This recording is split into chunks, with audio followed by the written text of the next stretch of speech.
think the most important thing that we can take from this is victory, okay?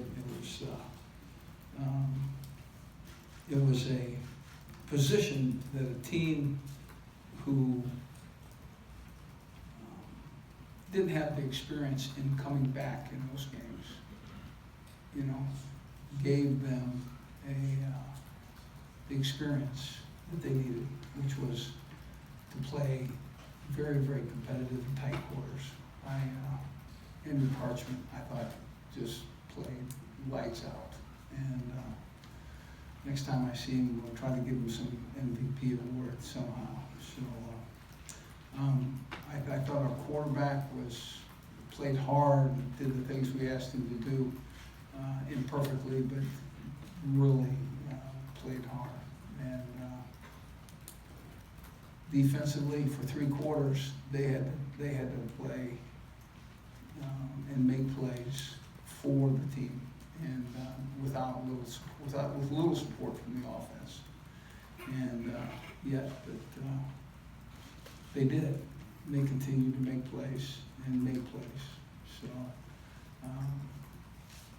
it's a start. It's the start, and it allows us to step to another opponent, play hard, and recognize that when we get back into the game, we can win. So I'm excited. I can tell you that right now. I just told somebody, I said, you know, there's a lot of games that I was fortunate to be a part of where we finished first in that game. I don't know that I've enjoyed a group of men and a team and their effort any more than the one that I enjoyed right here tonight. So, what time, how early is this? It's not tonight, I can tell you that. So, wow, what a game. Any questions? Coach, what's this mean to you If you have a personally? question, please raise your hand and let us She get a will mic to come you. and head Okay. Coach, back here, I'm sorry. How exciting was this for you personally, and what was your heart rate as you made that walk out with your team for the very first time and ran on the field? Yeah, the run on the field, heart rate was about, and then when we were throwing balls to AP, my heart rate was. So it was great. I want to enjoy the people, and it was wonderful to see the stadium, you know, come to life and root for our guys, and yeah, so, all good. Please raise your hand if you have a question over your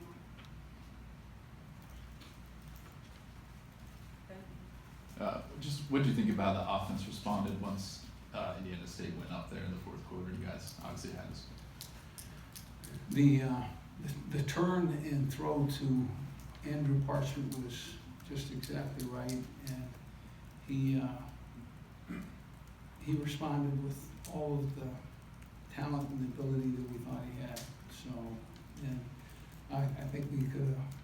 I think we'll learn to win games like this without as much drama.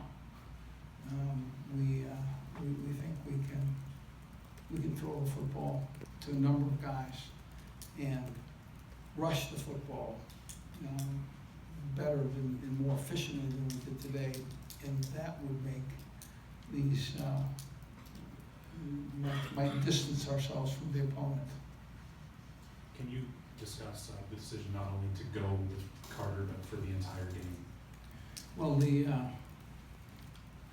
felt like his play early on was good and made some significant throws, and our ability to move the football from the quarterback was definitely a positive. Now,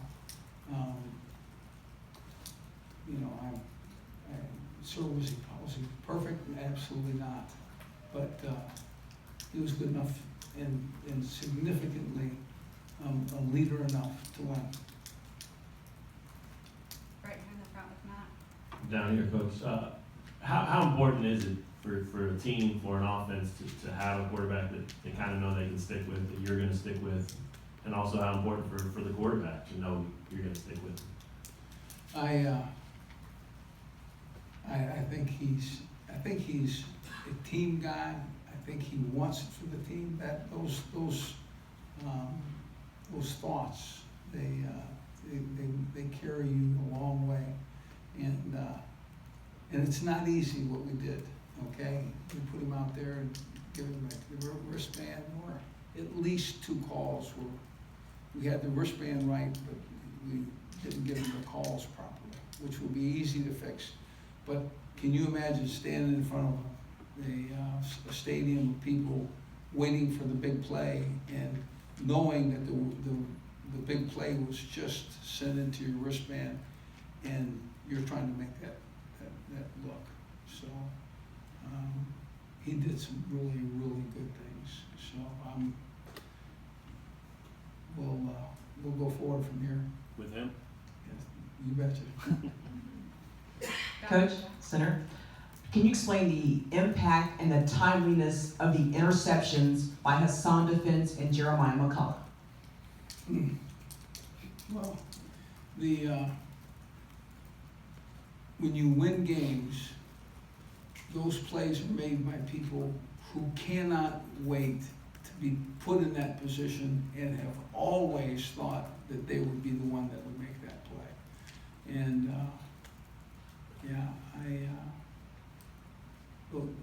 there weren't 2 more exciting plays in the game. Raise your hand if you have a question. Right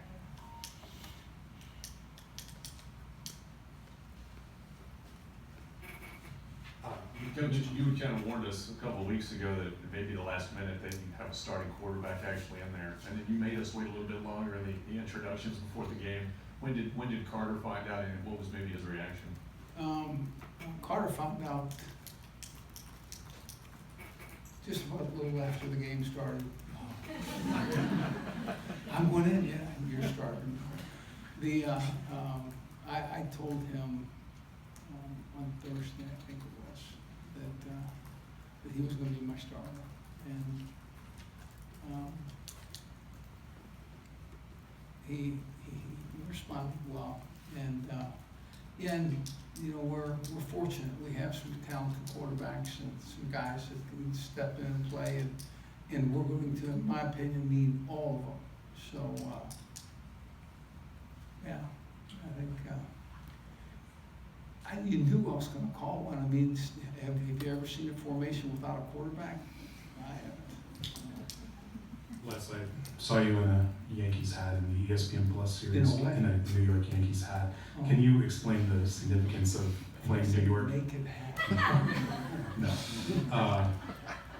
Playing New York after victories, was that your idea? Can you Okay, explain here's the significance of that? issue of New York. New York is, I went there several years ago with my family, and I would stop and get an orange juice and a deli, right? It's the best orange juice I've ever had, okay? Went over to another place, got a sandwich, best sandwich I ever had. So basically, for me, it told me that if you're going to have success in a place like New York, you better raise your game and compete, okay? And so I've kind of enjoyed that song because of kind of what's unsaid. And but I want you to know it was fun hearing it played at the end of the game, and I'm walking out and there's a young gal that's kind of watching the tunnel, and she's just singing away. I think that's a good thing. Let's take 2 more questions.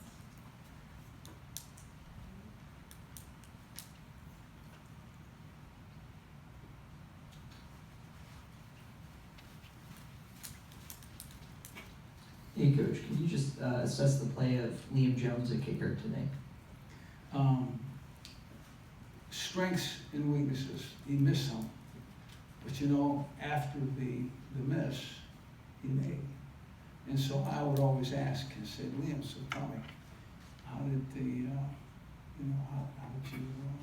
He says, oh, overswing. And even when we didn't get the opportunity to see it, he acknowledged that he had it. And so it's never the last kick that you made, it's always the next kick you're gonna make. And I think he gets that. How about our punter? Oh my gosh, that one punt, the last one he hit, looked like it fell out of an airplane. Here it comes. Am I right? Oh, I mean, certainly you guys noticed it. Coach, in the back, right here. You had mentioned before this is a group of guys who are not used to making a comeback like that in a game like this. When that play happens when Carter loses the ball and they score the touchdown, I mean, do you gather them up and try to tell them something to get them back in, or did they take that upon themselves? No, you have to have that, okay? And Unity Council and leadership and the three captains and coaches, they have to have that. It has to come from inside them, and it did, and it will again and again, because they were rewarded. They were rewarded with victory. All right, thank you.